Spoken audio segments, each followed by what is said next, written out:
আসসালামু আলাইকুম বন্ধুরা, আজকে এসেছি বিশ্ব ইজতেমায়।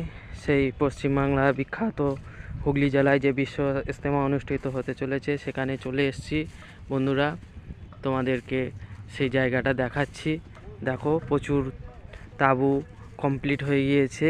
আজকে 25 তারিখ মূলত অনুষ্ঠিত হবে 2026 সালের জানুয়ারি মাসে 2, 3, 4, ঠিক আছে। 5 তারিখে সম্ভবত লাস্ট দেওয়া হবে।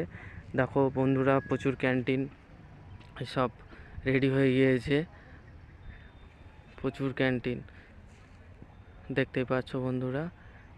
এদিকে এদিকে আছে তাঁবু, তোমরা যেখানে এসে নামাজ পড়বে, তারপরে এসে দোয়াদানি করবে, থাকবে, কিছুটা রেস্ট নেবে। সাধারণত মানুষজন এসে সেই জায়গাটা তাঁবু দিয়ে কমপ্লিট করে ফেলেছে সব। দেখো, ওদিকে প্রচুর কাজ চলছে। এতটাই বড়, আমরা হেঁটে হাঁটছিলাম, হেঁটে হেঁটে শেষ করা যাবে না, এতটাই বড়।